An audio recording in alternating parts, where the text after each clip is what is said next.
Kivu Times. Kivu Times. Et permettez-moi de vous dire combien votre visite ici, sur cette terre blessée de l'Est de la République démocratique du Congo, et spécialement l'hôpital de Panzi, est appréciée.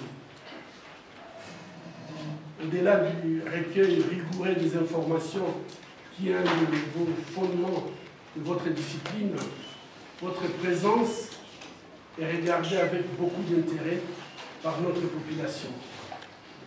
Je place l'espoir dans cet œil expert qui pourra rapporter avec impartialité ce qu'il a vu sur le terrain. La visite du couple royal belge et de son importante délégation se tient à un moment où, non loin d'ici dans le Nord Kivu, le bruit des bottes du groupe armé M23, soutenu par le Rwanda, réveille les tourments de notre population, dont les 3 dernières décennies ont été jalonnées de massacres horribles, des déplacements massifs de population, mais également des viols et des violences de toutes sortes.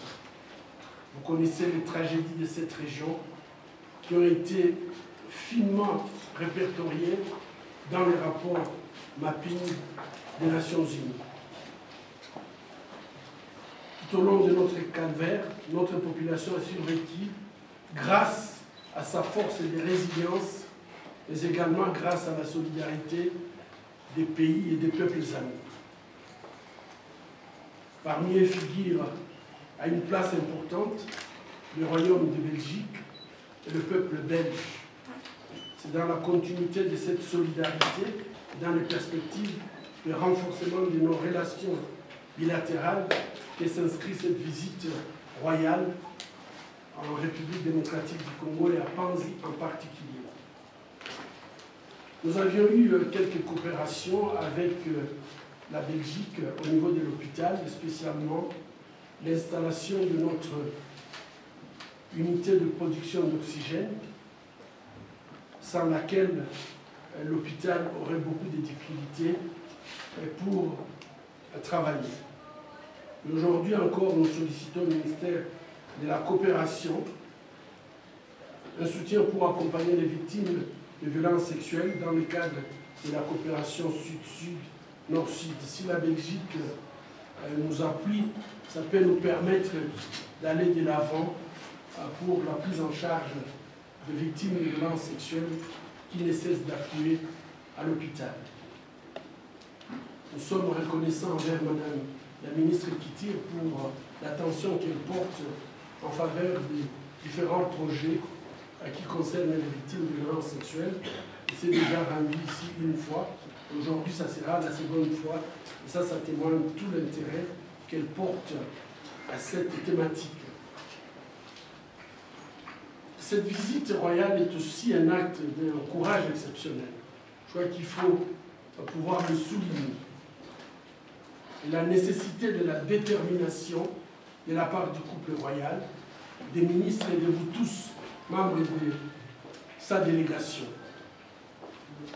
Nous rendre visite en ce moment où le Congo est victime d'une énième agression est un acte humanitaire fort. Notre coopération avec la Belgique s'est faite également avec des entités décentralisées. L'installation, par exemple, des panneaux solaires que vous pouvez voir sur le toit de notre hôpital a été possible grâce à un appui de la province du Brabant flamand au travers de l'ONG Médecins sans vacances. Je ne saurais citer tous les soutiens que nous recevons des communes, des organisations non gouvernementales belges et des institutions universitaires belges.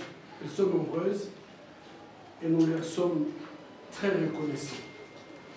Je terminerai en mettant l'accent sur une coopération académique vraiment novatrice qui nous lie à l'hôpital de Panzi, l'Université libre de Belgique et l'hôpital Saint-Pierre depuis plus d'une décennie. Les équipes belges viennent ici former nos équipes.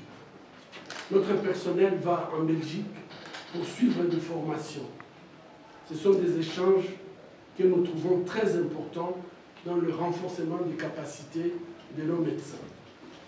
Le programme Phosphone, qui encadre nos stagiaires, est un système que nous trouvons très intéressant, car il permet à nos médecins d'aller en Belgique et de faire un stage réellement pratique.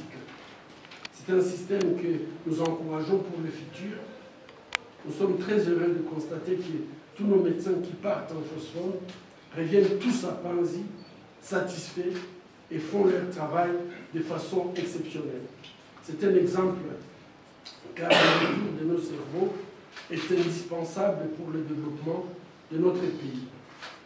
Enfin, en citant les coopérations, je voulais dire un mot sur la construction du bloc opératoire que nous présenterons aujourd'hui au couple royal à la mi-journée, a permis d'élargir notre vision des soins en modernisant et en mettant notre bloc opératoire au standard international. Nous pourrions y réaliser des chirurgies les plus complexes grâce aux compétences de nos médecins formés notamment en Belgique, mais aussi du renforcement de nos capacités ici par les billets de la coopération de longue date avec l'équipe de mon cher ami Guy Bernard Cadière. Disposer d'un bloc opératoire de ces niveaux permettra de faire bénéficier de nos populations des avancées scientifiques.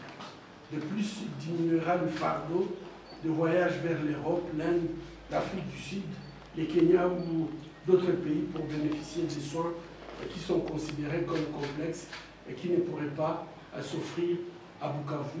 Désormais, ça pourra être chose facile.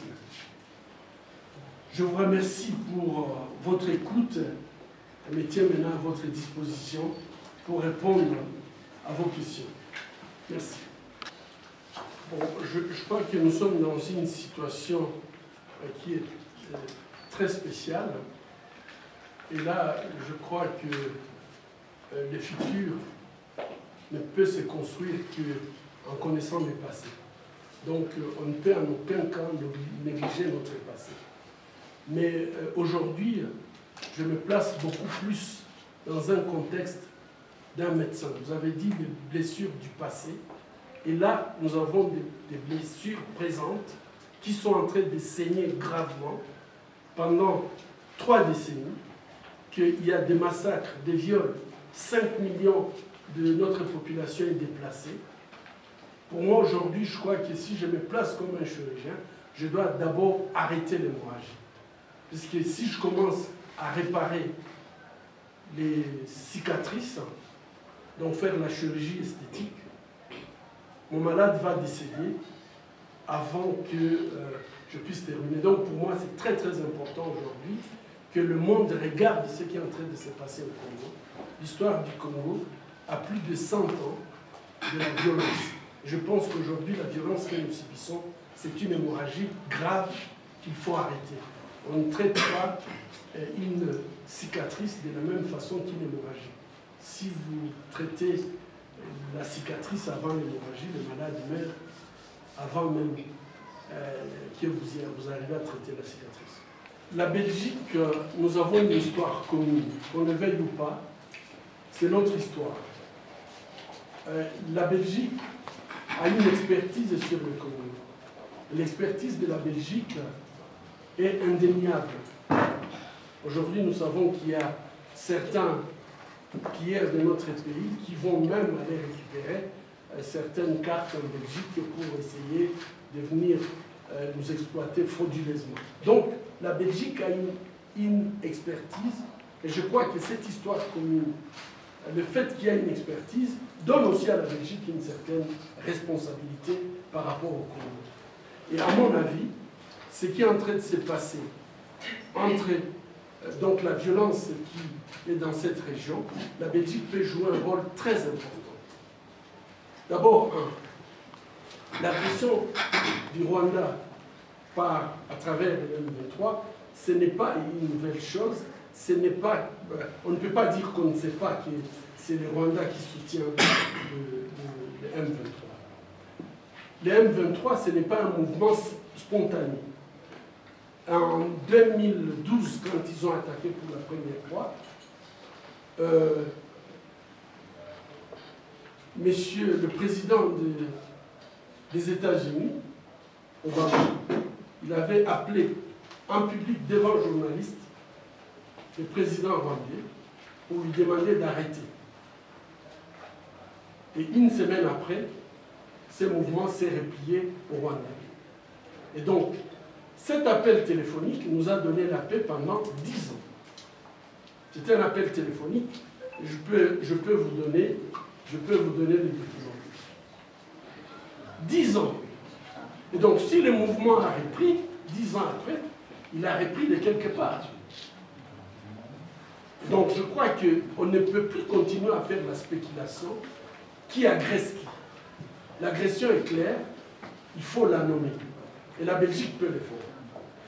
Je crois que la deuxième étape que nous pouvons attendre de la Belgique et de l'Union européenne, puisque vous faites partie, après cette dénonciation par le président américain, il a décidé des sanctions. Ces sanctions ont été emboîtées par certains pays européens. Et on a vu les résultats. Je vous dis les résultats, c'est que ces mouvements s'est éteint pendant 10 ans. Et avec la crise ukrainienne, où ils ont espéré que tout le monde regarde l'Ukraine et ne peut pas s'occuper du Congo, eh bien, il y a une résurgence. Ce n'est pas honnête.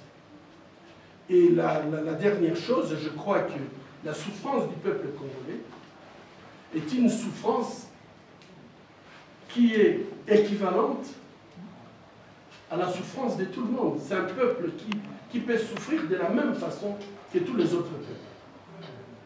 Et je pense que la souffrance doit être traitée de la même façon.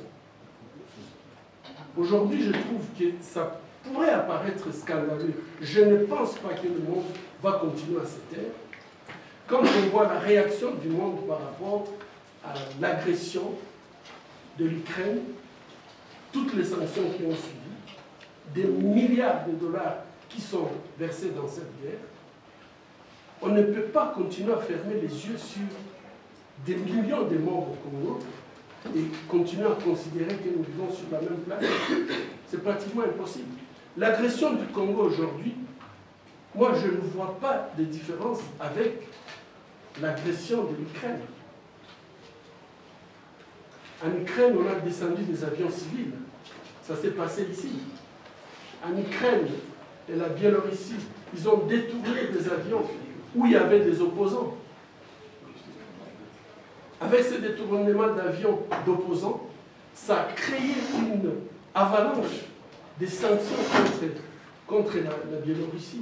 Ici, on a détourné l'avion. Dans cet avion, il y avait un citoyen naturalisé belge. Quelle a été la réaction? C'est à peine une ligne dans la presse. Et donc, je trouve que ces politiques, les 2 poids, 2 mesures,